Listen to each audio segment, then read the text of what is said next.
Akashvani SSLC ಪರೀಕ್ಷಾ ಸಿದ್ಧತಾ ಸರಣಿ. ಇಂದು ವಿಜ್ಞಾನ ಭಾಗ 1ರ ಮಾಹಿತಿ. ಭಾಗವಹಿಸುತ್ತಾರೆ ರಾಜ್ಯ ಸಂಪನ್ಮೂಲ ವ್ಯಕ್ತಿಗಳಾದ ಎಬಿ ಕಟ್ಟಿ ಹಾಗೂ ಚನ್ನಪ್ಪ ಕೆಎಂ. ಪ್ರಾಯೋಜಕರು ಕರ್ನಾಟಕ ವಸತಿ ಶಿಕ್ಷಣ ಸಂಸ್ಥೆಗಳ ಸಂಘ, ಬೆಂಗಳೂರು. ನಾನು ಬಿಸಿ ನಾಗೇಶ್, ಪ್ರಾಥಮಿಕ ಮತ್ತು ಪ್ರೌಢ ಶಿಕ್ಷಣ ಸಚಿವನಾಗಿ ಎಲ್ಲಾ ವಿದ್ಯಾರ್ಥಿಗಳಿಗೂ ನಮಸ್ಕಾರ. ಕಳೆದ 2 ವರ್ಷಗಳಿಂದ ಕೊರೋನಾ ಕಾರಣದಿಂದ ತಾವು ಮೊದಲನೇ ಬಾರಿ ಪರೀಕ್ಷೆ ಬರಿತಾ ಇದ್ದೀರಾ. ಆದ್ರೆ ಧೈರ್ಯವಾಗಿ ತಾವು ಪರೀಕ್ಷೆಗಳನ್ನ ತೆಗಬೇಕು ಅಂತೇಳಿ ನನ್ನ ಆಸೆ. ತಾವು ಪರೀಕ್ಷೆ ತಗೊಳ್ಳೋದಕ್ಕೆ ಸಹಕಾರಿಯಾಗಿ ಆಕಾಶವಾಣಿ ಆಗ್ತಾ ಇದೆ. ನುರಿತ ಶಿಕ್ಷಕರು ಸಹಿತ ಇದರಲ್ಲಿ ಪಾಲ್ಗೊಳ್ತಿದ್ದಾರೆ. ಈ ಕಾರ್ಯಕ್ರಮ ನಿಮ್ಮೆಲ್ಲರಿಗೂ ತುಂಬಾ ಸಹಕಾರಿ ಇರುತ್ತೆ. ತಮ್ಮೆಲ್ಲರಿಗೂ ಶುಭವಾಗಲಿ. ಮತ್ತೊಮ್ಮೆ ಧನ್ಯವಾದಗಳು. ನಮಸ್ತೆ, ನಾನು ಕೋಟ ಶ್ರೀನಿವಾಸ್ ಪೂಜಾರಿ ಮಾತಾಡ್ತೇನೆ. ಸಮಾಜ ಕಲ್ಯಾಣ ಮತ್ತು ಹಿಂದುಳಿದ ವರ್ಗಗಳ ಮಂತ್ರಿಯಾಗಿ ನಾನು ವಿನಂತಿ ಮಾಡ್ತೇನೆ, ನಮ್ಮ ಸಮಾಜ ಕಲ್ಯಾಣ ಇಲಾಖೆ, ಹಿಂದುಳಿದ ವರ್ಗದ ಇಲಾಖೆ, ನಮ್ಮ ಕೈ ಶಾಲೆಯಲ್ಲಿರುವಂಥ SLCಯಲ್ಲಿ ಕಲಿತಿರುವಂಥ ಎಲ್ಲ ಮಕ್ಕಳು ಕೂಡ ಆಕಾಶವಾಣಿ ಸರಣಿ ಕಾರ್ಯಕ್ರಮವನ್ನು ಕೇಳಬೇಕು. ಆ ಮೂಲಕ ತಮ್ಮ ಪರೀಕ್ಷಾ ಸಾಮರ್ಥ್ಯವನ್ನು ವೃದ್ಧಿಸಿಕೊಳ್ಳಲಿಕ್ಕೆ ಅವಕಾಶ ಮಾಡಿಕೊಡಬೇಕು ಅಂತ ವಿನಂತಿ ಮಾಡ್ತೇನೆ. ಧನ್ಯವಾದ. ಪ್ರೀತಿಯ ವಿದ್ಯಾರ್ಥಿಗಳೇ, ತಮಗೆಲ್ಲ ತಿಳಿದಿರುವ ಹಾಗೆ ವಿಜ್ಞಾನ ಪ್ರಶ್ನೆ ಪತ್ರಿಕೆಯಲ್ಲಿ ಭಾಗ ಎ, ಭಾಗ ಬಿ, ಭಾಗ ಸಿ ಎಂಬ 3 ವಿಭಾಗಗಳಿರ್ತವೆ. ಈ 3 ವಿಭಾಗಗಳಲ್ಲಿ ಮೊದಲನೇದಾಗಿ ಭೌತ ವಿಜ್ಞಾನಕ್ಕೆ ಸಂಬಂಧಪಟ್ಟಂತಹ ಪ್ರಶ್ನೆಗಳು ಮೂಡಿ ಬರ್ತವೆ. ಭಾಗ ಬಿ ನಲ್ಲಿ ರಾಸಾಯನಿಕ ವಿಜ್ಞಾನಕ್ಕೆ ಸಂಬಂಧಪಟ್ಟಂತಹ ಪ್ರಶ್ನೆಗಳು ಮೂಡಿ ಬರ್ತವೆ. ಭಾಗ ಸಿ ನಲ್ಲಿ ಜೀವ ವಿಜ್ಞಾನಕ್ಕೆ ಸಂಬಂಧಪಟ್ಟಂತಹ ಪ್ರಶ್ನೆಗಳು ಮೂಡಿ ಬರ್ತವೆ. ನಾನು ಚನ್ನಪ್ಪ ಕೆಎಂ ನಿಮಗೆ ಭೌತ ವಿಜ್ಞಾನದ ಪ್ರಮುಖ ಅಂಶಗಳ ಬಗ್ಗೆ ಈಗ ಬೆಳಕನ್ನು ಚೆಲ್ತಾ ಇದ್ದೀನಿ. ಪ್ರೀತಿಯ ವಿದ್ಯಾರ್ಥಿಗಳೇ, ತಮಗೆ ತಿಳಿದಿರುವಂತೆ ಈ ವಿಷಯದಲ್ಲಿ ಸರಿಸುಮಾರು 12ರಿಂದ 13 ಪ್ರಶ್ನೆಗಳು ಮೂಡಿ ಬರೋದನ್ನ ಪ್ರಶ್ನೆ ಪತ್ರಿಕೆಯಲ್ಲಿ ನೋಡಿದಿರಿ. ಈ ವರ್ಷ ಪರಿಗಣಿಸಲಾದಂತಹ ಅಧ್ಯಾಯಗಳು ಯಾವ್ಯಾವು ಎಂಬುದನ್ನ ನೋಡೋಣ. ಪ್ರಮುಖವಾಗಿ ಭೌತ ವಿಜ್ಞಾನಕ್ಕೆ ಸಂಬಂಧಪಟ್ಟಂತಹ 5 ಅಧ್ಯಾಯಗಳಲ್ಲಿ ಪರೀಕ್ಷೆಗೆ ಪರಿಗಣಿಸಲಾದಂತಹ ಅಧ್ಯಾಯಗಳು 4. ಅದರಲ್ಲಿ ಪ್ರಮುಖವಾಗಿ ವಿದ್ಯುತ್ ಶಕ್ತಿ, ವಿದ್ಯುತ್ತಿನ ಕಾಂತೀಯ ಪರಿಣಾಮ, ಬೆಳಕು, ಪ್ರತಿಫಲನ ಮತ್ತು ವಕ್ರೀಭವನ ಹಾಗೂ ಶಕ್ತಿಯ ಆಕರಗಳು. ಮತ್ತೊಂದು ಅಧ್ಯಾಯವಿತ್ತು, ಅದು ಮಾನವನ ಕಣ್ಣು ಮತ್ತು ವರ್ಣಮಯ ಜಗತ್ತು. ಈ ಬಾರಿ ಪರೀಕ್ಷಾ ದೃಷ್ಟಿಯಿಂದ ಮತ್ತು ಮೌಲ್ಯಮಾಪನದ ದೃಷ್ಟಿಯಿಂದ ಕೈಬಿಡಲಾಗಿದೆ. ಈ 4 ಅಧ್ಯಾಯಗಳಿಂದ ಒಟ್ಟು 28 ಅಂಕಗಳಿಗೆ ಪ್ರಶ್ನೆಗಳು ಮೂಡಿ ಬರ್ತವೆ. ಪ್ರೌಢಶಿಕ್ಷಣ ಪರೀಕ್ಷಾ ಮಂಡಳಿ ಪ್ರಕಟಿಸಿರುವಂತಹ ಮಾದರಿ ಪ್ರಶ್ನೆ ಪತ್ರಿಕೆ ಹಾಗೂ ರಾಜ್ಯ ಮಟ್ಟದ ಪೂರ್ವ ಸಿದ್ಧತಾ ಪರೀಕ್ಷೆಯಲ್ಲಿನ ಪ್ರಶ್ನೆಗಳು ಅಂತಿಮ ಹಂತದ ಸಿದ್ಧತೆಗೆ ಖಂಡಿತವಾಗಿಯೂ ಸಹಕಾರಿಯಾಗ್ತವೆ ಎಂಬುದನ್ನು ನಾನು ಹೇಳಿಕೆ ಇಚ್ಛೆಪಡ್ತೇನೆ. ಮಂಡಳಿಯು ಈ ನಿಟ್ಟಿನಲ್ಲಿ ವಿದ್ಯಾರ್ಥಿಗಳಿಗೆ ಯಾವುದೇ ಗೊಂದಲವನ್ನು ಉಂಟು ಮಾಡದ ರೀತಿಯಲ್ಲಿ ಕೈಗೊಂಡಂತಹ ಕ್ರಮ ಶ್ಲಾಘನೀಯವಾಗಿದೆ. ಈ ಸಂದರ್ಭದಲ್ಲಿ ವಿದ್ಯಾರ್ಥಿಗಳು ಪರೀಕ್ಷಾ ಭಯವನ್ನು ದೂರ ಇಟ್ಟು ಪಠ್ಯಪುಸ್ತಕದ ಸಹಾಯದಿಂದ ಪರೀಕ್ಷಾ ತಯಾರಿಯನ್ನ ಮಾಡಿಕೊಂಡರೆ ಒಳಿತು. ಈ ಸಂದರ್ಭದಲ್ಲಿ ಯಾವುದೇ ಗೈಡ್ಗಳ ಅಥವಾ ಹಲವಾರು ರೀತಿಯ ಕ್ವಶ್ಚನ್ ಬ್ಯಾಂಕ್ಗಳ ಮೊರೆ ಹೋಗುವುದು ಸರಿಯಲ್ಲ ಮತ್ತು ಸೂಕ್ತವಲ್ಲ. ಪಠ್ಯಪುಸ್ತಕವನ್ನು 1-2 ಬಾರಿ ಓದಿ ಪ್ರಮುಖ ಅಂಶಗಳನ್ನು ಬರೆದುಕೊಂಡು ಅಥವಾ ಇಂಪಾರ್ಟೆಂಟ್ ಪಾಯಿಂಟ್ಗಳನ್ನು ಅಂಡರ್ಲೈನ್ ಮಾಡಿಕೊಂಡು ಓದುವುದು ಅತ್ಯಂತ ಸೂಕ್ತವಾದದ್ದು. ಮಕ್ಕಳೇ, ಮಾಡೆಲ್ ಪೇಪರ್ ಮತ್ತು ರಾಜ್ಯ ಮಟ್ಟದ ಪೂರ್ವ ಸಿದ್ಧತಾ ಪರೀಕ್ಷೆಯ ಪ್ರಶ್ನೆ ಪತ್ರಿಕೆಗಳನ್ನು ಅವಲೋಕಿಸಿದಾಗ ನಮಗೆ ಅಧ್ಯಾಯವಾರು ಅಂಕಗಳ ಹಂಚಿಕೆ ಮತ್ತು ಅಂಕಗಳ ಸರಾಸರಿ ಹಂಚಿಕೆಗಳ ಮಾಹಿತಿ ಸಿಗುತ್ತೆ. ಅದರಂತೆ ವಿದ್ಯುತ್ ಶಕ್ತಿ, ದಟ್ ಈಸ್ ಎಲೆಕ್ಟ್ರಿಸಿಟಿ ಅಧ್ಯಾಯಕ್ಕೆ ಸಂಬಂಧಪಟ್ಟಂತೆ ನಮಗೆ ಕಂಡುಬರುವಂಥ ಅಂಶ ಸರಾಸರಿ 6ರಿಂದ 7 ಅಂಕಗಳ ಪ್ರಶ್ನೆಗಳು ಮೂಡಿಬರೋದನ್ನು ನೋಡಿದ್ದೀವಿ. ಅದೇ ರೀತಿ ವಿದ್ಯುತ್ ಕಾಂತೀಯ ಪರಿಣಾಮ, magnetic effect of electric current, ಈ ಅಧ್ಯಾಯದಲ್ಲಿ ಸರಿಸುಮಾರು 5ರಿಂದ 6 ಅಂಕಗಳ ಪ್ರಶ್ನೆಗಳು ಮೂಡಿಬಂದಿರೋದನ್ನು ನೋಡಿದ್ದೀವಿ. ಬೆಳಕು, ಪ್ರತಿಫಲನ ಮತ್ತು ವಕ್ರೀಭವನ, ಲೈಟ್, ರಿಫ್ಲೆಕ್ಷನ್ ಆ್ಯಂಡ್ ರಿಫ್ರಾಕ್ಷನ್, ಈ ಅಧ್ಯಾಯಕ್ಕೆ ಸಂಬಂಧಪಟ್ಟಂತೆ ಒಟ್ಟು 12 ಅಂಕಗಳಿಗೆ ವಿವಿಧ ರೀತಿಯ ಪ್ರಶ್ನೆಗಳು ಮೂಡಿಬಂದಿರೋದನ್ನು ನೋಡಿದ್ದೀವಿ. ಇನ್ನು ಶಕ್ತಿಯ ಆಕರಗಳು ಅಧ್ಯಾಯಕ್ಕೆ ಸಂಬಂಧಪಟ್ಟಂತೆ, that is sources of energy ಲೆಸನ್ಗೆ ಸಂಬಂಧಪಟ್ಟಂತೆ 3 ಅಂಕಗಳ ಪ್ರಶ್ನೆಗಳನ್ನು ನಾವು ಈ ಮಾದರಿ ಪ್ರಶ್ನೆ ಪತ್ರಿಕೆ ಮತ್ತು ರಾಜ್ಯ ಮಟ್ಟದ ಪೂರ್ವ ಸಿದ್ಧತಾ ಪರೀಕ್ಷೆಯ ಪ್ರಶ್ನೆ ಪತ್ರಿಕೆಗಳಲ್ಲಿ ನೋಡಿದ್ದೀವಿ. ಇದರಂತೆ ನಮ್ಮ ತಯಾರಿ ಆದರೆ ತುಂಬ ಅನುಕೂಲ ಆಗುತ್ತೆ ಅನ್ನೋದು ನನ್ನ ಅಭಿಪ್ರಾಯ. ಮೊದಲ 3 ಅಧ್ಯಾಯಗಳಿಗೆ ಹೆಚ್ಚಿನ ಅಂಕಗಳ ಹಂಚಿಕೆಯಾಗಿರುವುದರಿಂದ 3 ಮತ್ತು 4 ಅಂಕಗಳ ಪ್ರಶ್ನೆಗಳು ಮೂಡಿಬರುವುದು ಕಂಡುಬರುತ್ತದೆ. ಈ ಅಧ್ಯಾಯಗಳ ಪ್ರತಿಯೊಂದು ಅಂಶಕ್ಕೂ ತಾವು ಹೆಚ್ಚಿನ ಆದ್ಯತೆಯನ್ನು ನೀಡಿ ಪರೀಕ್ಷಾ ತಯಾರಿ ನಡೆಸಿಕೊಳ್ಳೋದು ಉತ್ತಮ.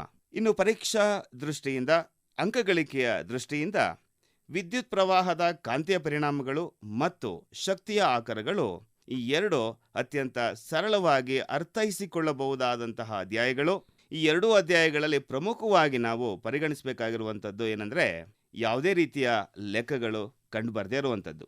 2, 3 ಮತ್ತು 4 ಅಂಕಗಳ ಪ್ರಶ್ನೆಗಳನ್ನು ಸರಳವಾಗಿ ಈ ಹಿಂದಿನ ಪ್ರಶ್ನೆ ಪತ್ರಿಕೆಯಲ್ಲಿ ಕೇಳಿರೋದು ಕಂಡುಬರುತ್ತೆ.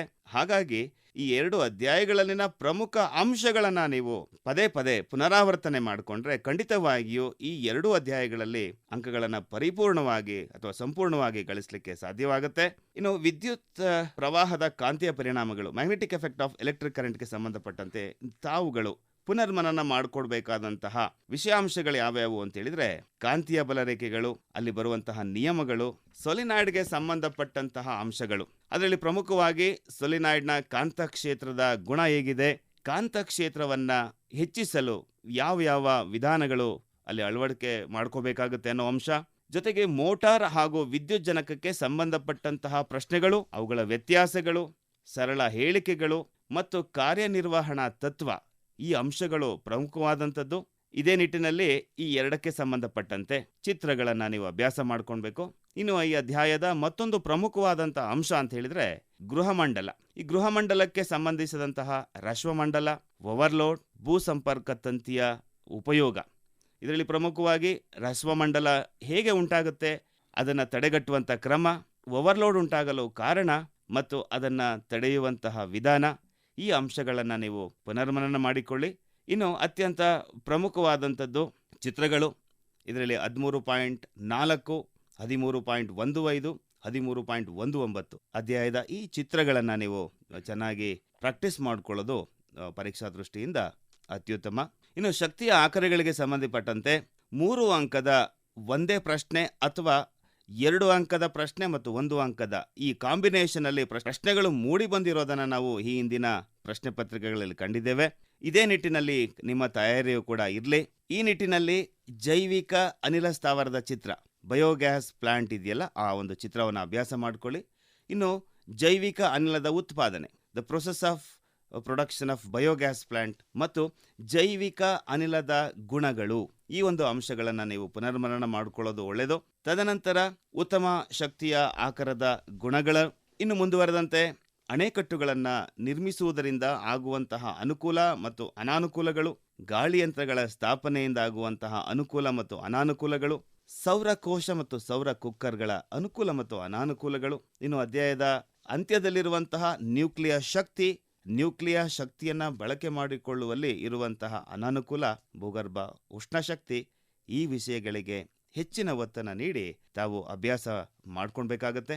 ಇನ್ನು ವಿದ್ಯುತ್ ಶಕ್ತಿ ಅಧ್ಯಾಯಕ್ಕೆ ಸಂಬಂಧಿಸಿದಂತೆ ನೀವು ಪುನರ್ಮನನ ಮಾಡಿಕೊಳ್ಳಬೇಕಾದಂತಹ ಪ್ರಮುಖ ವಿಷಯಗಳು ಯಾವ್ಯಾವು ಅಂತ ಹೇಳಿದ್ರೆ, ವಿದ್ಯುತ್ ಪ್ರವಾಹ, ದಟ್ ಈಸ್ ಎಲೆಕ್ಟ್ರಿಕ್ ಕರೆಂಟ್, ವಿದ್ಯುತ್ ವಿಭವಾಂತರ, ಪೊಟೆನ್ಷಿಯಲ್ ಡಿಫರೆನ್ಸ್, ರೋಧ, ರೆಸಿಸ್ಟೆನ್ಸ್, ರೋಧಶೀಲತೆ, ರೆಸಿಸ್ಟಿವಿಟಿ, ವಿದ್ಯುತ್ ಸಾಮರ್ಥ್ಯ, ಎಲೆಕ್ಟ್ರಿಕ್ ಪವರ್, ಇವುಗಳ ಅರ್ಥ ಮತ್ತು ಅವುಗಳ SI ಏಕಮಾನ ಅನ್ನ ನೀವು ಅಭ್ಯಾಸ ಮಾಡಿಕೊಳ್ಳಿ. ಇನ್ನು ವಿದ್ಯುತ್ ಸಾಮರ್ಥ್ಯಕ್ಕೆ ಸಂಬಂಧಪಟ್ಟಂತೆ ಅದರ ವ್ಯಾವಹಾರಿಕ ಏಕಮಾನ ಕಿಲೋವ್ಯಾಟ್ ಅವರ್ ಅರ್ಥ ಗೊತ್ತಿರಲಿ. 1 ಕಿಲೋವ್ಯಾಟ್ ಅವರ್ನ ಬೆಲೆ 3.6 × 10⁵ ಜೌಲ್ಗಳು. ಈ ಒಂದು ಅಂಶ ತಮ್ಮ ಗಮನದಲ್ಲಿರಲಿ. ಇನ್ನು ಸಾಧನಗಳಾದ ಅಮ್ಮೀಟರ್, ವೋಲ್ಟ್ ಮೀಟರ್, ರಿಯೋಸ್ಟಾಟ್, ಇವುಗಳ ಕಾರ್ಯ ಮತ್ತು ಮಂಡಲದಲ್ಲಿ ಅವುಗಳನ್ನು ಯಾವ ರೀತಿ ಜೋಡಣೆ ಮಾಡಿರ್ತೀವಿ ಅನ್ನೋದನ್ನು ಕೂಡ ನೀವು ಒಂದು ಕಡೆ ಟಿಪ್ಪಣಿ ಮಾಡಿಕೊಂಡು. ಒಂದು ವಿಷಯ, ಭೌತಶಾಸ್ತ್ರದಲ್ಲಿ ಕೂಲಂಬ್ ಅಂತ ಹೇಳಿದ್ರಲ್ಲ, ವಿದ್ಯುತ್, ಅದು ಅತ್ಯಂತ ಮುಖ್ಯವಾದ ವಿಷಯ, ಜ್ಞಾಪಕ ಇಟ್ಕೊಳ್ಳೇಬೇಕಾ? ಒಟ್ಟಾರೆ ಈ ಅಧ್ಯಾಯದಲ್ಲಿ ಬರುವಂತಹ SI ಮಾನಗಳ ಒಂದು ಪರಿಕಲ್ಪನೆ ವಿದ್ಯಾರ್ಥಿಗಳಲ್ಲಿ ಇದ್ರೆ ಒಳ್ಳೇದು ಸರ್. ಅಲ್ಲಿ ಅದರ ಬೆಲೆಯನ್ನ ಗುರುತು ಮಾಡ್ಕೊಳ್ಳೋದಕ್ಕಿಂತ ಹೆಚ್ಚಿಗೆ ಅದರ SI ಮಾನವನ್ನ ಅರ್ಥೈಸ್ಕೊಳ್ಳೋದು. ನೀವು ಕೂಲಂಬ್ ಅಂತ ಜ್ಞಾಪಕ ಇಟ್ಕೊಂಡ್ರೆ ಸಾಕು. ಎಸ್ ಸರ್, ಹೌದು. ವಿದ್ಯುತ್ ಆವೇಶದ SI ಏಕಮಾನ ಕೂಲಂಬ್ ಅನ್ನೋ ವಿಚಾರವನ್ನ ಮಕ್ಕಳು ನೆನ್ಪಿಟ್ಕೊಂಡ್ರೆ ಸಾಕಾಗುತ್ತೆ ಸರ್. ವಿದ್ಯಾರ್ಥಿಗಳೇ, ಈ ಅಧ್ಯಾಯದಲ್ಲಿ ಪ್ರಮುಖವಾಗಿ 2 ನಿಯಮಗಳಿದೆ. ಓಮನ ನಿಯಮ, ಅದರ ಗಣಿತೀಯ ರೂಪ V = IR. ಅದೇ ರೀತಿ ಜೌಲನ ಉಷ್ಣೋತ್ಪಾದನಾ ನಿಯಮ H = I²RT. ಇವುಗಳ ವ್ಯಾಖ್ಯಾನ ಮತ್ತೆ ಅವುಗಳ ಗಣಿತೀಯ ರೂಪ ತಾವು ಪುನರ್ಮನನ ಮಾಡ್ಕೊಳ್ಳಿ. ಉಷ್ಣದ ಏಕಮಾನ ಜೌಲುಗಳನ್ನು ಹೇಳಬೇಕು. Yes sir. ಕೆಲವು ಜನ ಕ್ಯಾಲೋರಿನಲ್ಲೂ ಹೇಳ್ತಾರೆ. ಕೆಲವರೆಲ್ಲ ಅದರಿಂದ ಹೇಳ್ತಾರೆ ಹುಡುಗರು ಸರ್. ಯಾವ ತರ ಮಾಡಬೇಕು ಅಂತ ಸಂದರ್ಭದಲ್ಲಿ ಪ್ರಚಲಿತವಾಗಿರುವಂತಹ SI ಏಕಮಾನವನ್ನ ನಾವು ಪರಿಗಣಿಸ್ತೀವಿ ಸರ್. ಯಾವುದು? ಜೂಲ್ ಅನ್ನ ನಾವು ಪರಿಗಣಿಸ್ತೀವಿ. ಆದ್ದರಿಂದ ವಿದ್ಯಾರ್ಥಿಗಳು ಉಷ್ಣದ SI ಏಕಮಾನವನ್ನ ಜೂಲ್ ಅಂತ ಬರೆದರೆ ಸೂಕ್ತ ಸರ್. ಇನ್ನು ಜೌಲನ ಉಷ್ಣೋತ್ಪಾದನಾ ನಿಯಮ ಆಧರಿಸಿದಂತಹ ಸಾಧನಗಳಾದ ಬಲ್ಬ್, ಫ್ಯೂಸ್ನ ಕಾರ್ಯ, ಅದರ ಅಭ್ಯಾಸ ಮಾಡ್ಕೊಳ್ಳೋದು ಒಳ್ಳೆಯದು ಅಂತ ನನಗನ್ಸುತ್ತೆ ಸರ್. ಇದೇ ರೀತಿ ವಾಹಕರೋಧವು ಅವಲಂಬಿಸಿರುವಂಥ ಅಂಶಗಳು ಈ ಅಧ್ಯಾಯದಲ್ಲಿನ ಪ್ರಮುಖವಾದಂಥ ಅಂಶ. ಅದೇ ರೀತಿ ರೋಧಕಗಳ ಸರಣಿ ಮತ್ತು ಸಮಾಂತರ ಜೋಡಣೆಗೆ ಸಂಬಂಧಪಟ್ಟಂತಹ ಲೆಕ್ಕಗಳು, ಮತ್ತು ಸರಣಿ ಜೋಡಣೆಯ ಅನಾನುಕೂಲ, ಸಮಾಂತರ ಜೋಡಣೆಯ ಅನುಕೂಲ, ಇವುಗಳನ್ನು ಕೂಡ ಮಕ್ಕಳು ಅಭ್ಯಾಸ ಮಾಡ್ಕೊಳ್ಳೋದು ಒಳ್ಳೆಯದು. ಇನ್ನು ಉಷ್ಣೋತ್ಪಾದನಾ ಸಾಧನಗಳಲ್ಲಿ ಮಿಶ್ರ ಲೋಹಗಳನ್ನು ಬಳಸಲು ಕಾರಣವನ್ನು ಕೂಡ ವಿದ್ಯಾರ್ಥಿಗಳು ಈಗಾಗಲೇ ಓದಿರ್ತಾರೆ ಸರ್ ಇದೆಲ್ಲ. ಸೊ ನಾವೇನು ಮಾಡ್ತಾ ಇದ್ವಿ, ಈ ಒಂದು ಉಳಿದಿರುವಂತಹ ದಿನಗಳಲ್ಲಿ ಪರೀಕ್ಷಾ ದೃಷ್ಟಿಯಿಂದ, ಅಂಕಗಳಿಕೆಯ ದೃಷ್ಟಿಯಿಂದ ಈ ಅಂಶಗಳ ಬಗ್ಗೆ ಹೆಚ್ಚಿನ ಒತ್ತನ್ನು ನೀಡಿದ್ರೆ ಖಂಡಿತವಾಗಿಯೂ ಅವ್ರಿಗೆ ಈ ಪರೀಕ್ಷಾ ಭಯ ಹೋಗ್ಲಾಡಿಸುತ್ತೆ. ಅಲ್ಲ, ಇದ್ರ ಮೇಲೆ ಲೆಕ್ಕಗಳು ಬರಬಹುದು ಅಂತ ಹೇಳಿದ್ರಿ. Yes sir. ಲೆಕ್ಕಗಳು ಬರಬೇಕಾದ್ರೆ ಕೆಲವು ಸಾರಿ ಒಂದು ತಂತಿಯ ವ್ಯಾಸ 0.5 ಅದನ್ನು ರೇಡಿಯಸ್ ಮಾಡಿ ಅರ್ಧ ಮಾಡಿ ಮಿಲಿಮೀಟರಲ್ಲಿ ಇರುತ್ತದು. ಅದನ್ನು ಮೀಟರ್ಗೆ ಕನ್ವರ್ಟ್ ಮಾಡಬೇಕು. ಹುಡುಗರಿಗೆ ನೀವು ಕ್ಯಾಲ್ಕುಲೇಟರ್ ಕೊಡಲ್ಲ. ಅದರಿಂದ ಆ ಮಾದರಿ ಬಂದರೆ πr² ಮಾಡಿ ಆಮೇಲಿಂದ ಸರಳ ರೂಪಕ್ಕೆ ತರಬೇಕಂತ ಪ್ರಶ್ನೆ ಇದ್ದರೆ ನಾವು ಏನು ಮಾಡಬಹುದು ಸರ್? ನಾನು ಈ ಹಿಂದಿನ ಪ್ರಶ್ನೆ ಪತ್ರಿಕೆಗಳನ್ನು ಅವಲೋಕಿಸಿದಾಗ ಸರ್ ಈ ರೀತಿಯ ಒಂದು ಲೆಕ್ಕಗಳನ್ನು ನಾನು ಗಮನಿಸಿಲ್ಲ. ಹೊರೆಯಾಗದ ಹಾಗೆ ಸರಳ ಲೆಕ್ಕಗಳು ಸರ್, ಅಭ್ಯಾಸದ ಮತ್ತು ಉದಾಹರಣಾ ಲೆಕ್ಕಗಳಿಗೆ ಸಂಬಂಧಪಟ್ಟಂತೆ ವಿದ್ಯಾರ್ಥಿಗಳ ಮಟ್ಟಕ್ಕೆ ಇರುವಂತಹ ಪ್ರಶ್ನೆಗಳನ್ನು ಅಭ್ಯಾಸ ಮಾಡಿಕೊಂಡ್ರೆ ಬಹುಶಃ ಸಾಕಾಗುತ್ತೆ ಅನ್ನೋದು ನನ್ನ ಅಭಿಪ್ರಾಯ ಸರ್. ರೋಧಶೀಲತೆ ಬಗ್ಗೆ ಹೇಳಿದ್ರಿ. ಪ್ರತಿಯೊಂದು ಲೋಹದ ರೋಧಶೀಲತೆ ಬೇಕಾ ಸರ್? ಅದ ಪಟ್ಟಿಯನ್ನು ಅಭ್ಯಾಸ ಮಾಡ್ಕೊಳ್ಳುವಂತ ಅವಶ್ಯಕತೆ ಇಲ್ಲ ಸರ್. ಅದು ಕೋಷ್ಟಕವನ್ನ ಕೊಟ್ಟಿದ್ದಾರೆ ಪಠ್ಯ ಪುಸ್ತಕದಲ್ಲಿ. ತಿಳ್ಕೊಂಡ್ರೆ ಸಾಕು, ಎಷ್ಟು ಅಂತ ತಿಳ್ಕೊಂಡ್ರೆ ಸಾಕು. ಅಥವಾ ರೋಧಶೀಲತೆಯ ಅರ್ಥ ಮತ್ತೆ ಈ ರೋಧಶೀಲತೆಗೆ ಸಂಬಂಧಪಟ್ಟಂತೆ ಈಗ ಟಂಗ್ಸ್ಟನ್ ಮತ್ತೆ ಈ ನೈಕ್ರೋಮ್ ವೈರ್ ಅಂತಹ ವಸ್ತುಗಳ ರೋಧಶೀಲತೆ ಹೆಚ್ಚಿರೋದ್ರಿಂದ ಅವುಗಳನ್ನ ಉಷ್ಣೋತ್ಪಾದನಾ ಸಾಧನಗಳಲ್ಲಿ ಬಳಸ್ತಾರೆ ಅನ್ನೋ ಅಂಶಗಳನ್ನ ತಿಳ್ಕೊಂಡ್ರೆ ಬಹುಶಃ ಸಾಕು ಅಂತ ಅನಿಸುತ್ತೆ ಸರ್. ಇನ್ನು ಲೆಕ್ಕಗಳಿಗೆ ಸಂಬಂಧಪಟ್ಟಂತೆ ಅಭ್ಯಾಸದ ಲೆಕ್ಕಗಳನ್ನ ಮಾಡೋದಕ್ಕಿಂತ ಮುಂಚಿತವಾಗಿ ಉದಾಹರಣೆ ಲೆಕ್ಕಗಳನ್ನ ಮಕ್ಕಳು ಚೆನ್ನಾಗಿ ತಯಾರಿ ಮಾಡ್ಕೊಳ್ಳಿ ಸರ್. ಅದೇ ಮಾದರಿ ಬೆಲೆಗಳಲ್ಲಿ ವ್ಯತ್ಯಾಸ.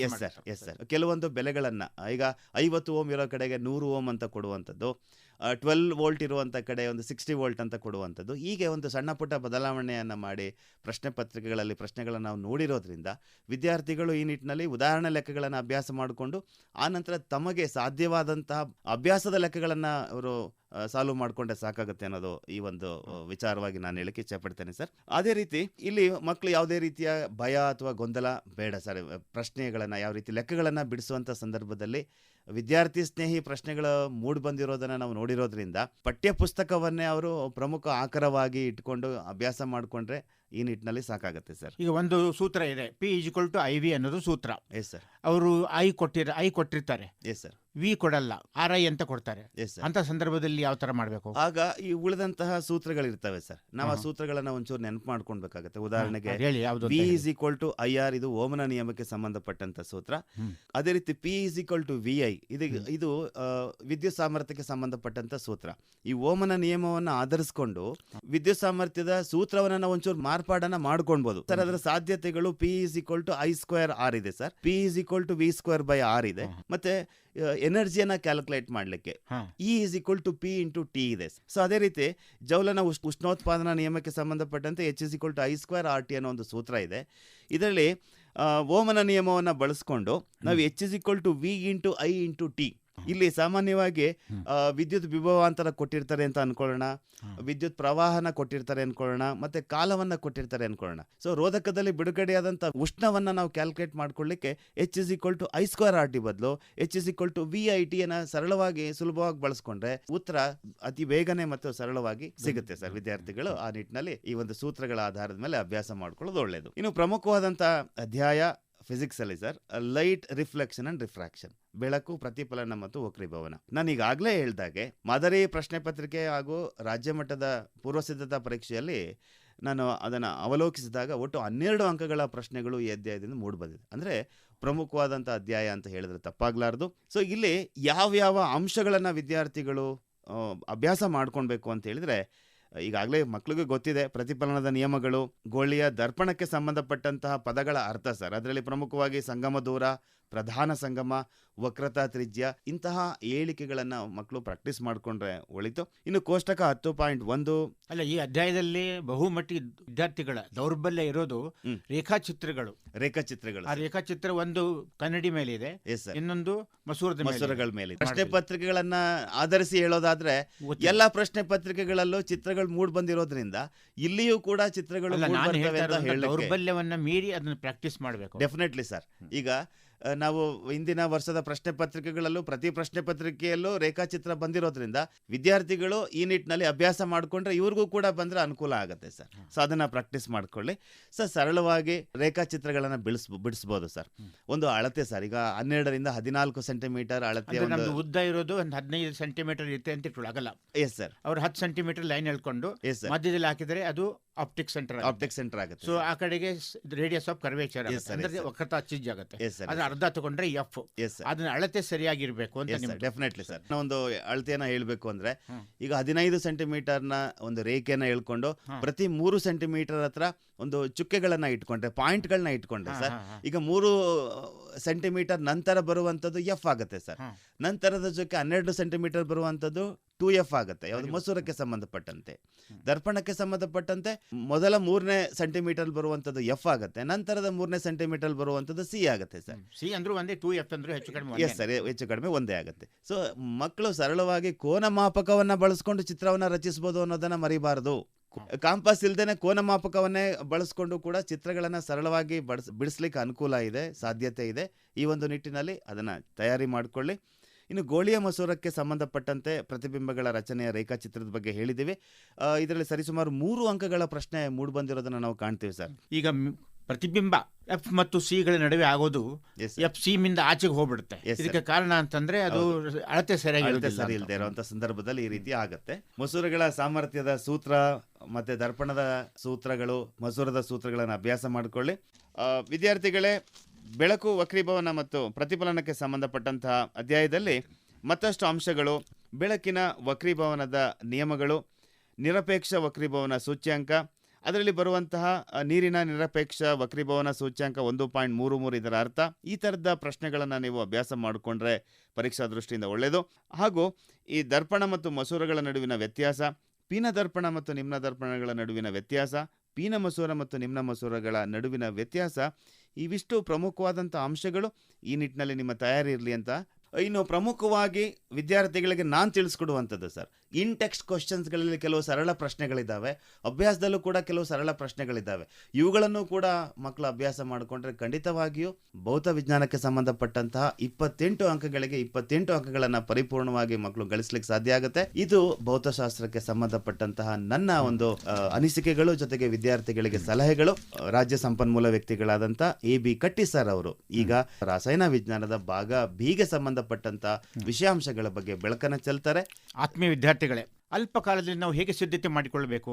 ನಾನು ಹೇಳೋದು, ಯಾವುದು ಸುಲಭವಾಗಿ ಮರೆತು ಹೋಗೋದಿಲ್ವೋ, ಯಾವುದನ್ನು ಸ್ವಲ್ಪ ಓದಿದರೆ ನಾವು ಹೆಚ್ಚು ಅಂಕಗಳನ್ನು ಗಳಿಸಬಹುದು, ಪೂರ್ತಿ ಅಂಕಗಳನ್ನು ಗಳಿಸಬಹುದು, ಅಂತ ಅಧ್ಯಾಯದಿಂದ ಪ್ರಾರಂಭಿಸಿ. ರಸಾಯನ ವಿಜ್ಞಾನದಲ್ಲಿ ಕೊನೆಯ ಅಧ್ಯಾಯವಾದ ಆವರ್ತನೀಯ ವರ್ಗೀಕರಣ ಅಂತ ಇದೆಯಲ್ಲ, ಅದರಿಂದ ಆರಂಭಿಸ್ತೇನೆ. ಈ ಅಧ್ಯಾಯದಲ್ಲಿ ನಾವು ಮುಖ್ಯವಾಗಿ ಯಾವ ಅಂಶಗಳನ್ನು ಜ್ಞಾಪಕ ಇಟ್ಕೋಬೇಕು? 1, ಡೋಬ್ರೈನರ್ನ ನಿಯಮ, ತ್ರಿವಳಿ ನಿಯಮ ಅಂತಾರೆ, ನ್ಯೂಲ್ಯಾಂಡರ್ ಅಷ್ಟಕ ನಿಯಮ, ಮತ್ತು ಮೆಂಡೆಲೀವ್ರವರ ನಿಯಮ, ಮತ್ತು 4 ಮಾಸ್ಲೆಯವರ ಆವರ್ತಕ ನಿಯಮ. ಇದು ನೇರವಾದ ಪ್ರಶ್ನೆಗಳು ಬರುವಂತಹ ಒಂದು ಕ್ಷೇತ್ರ.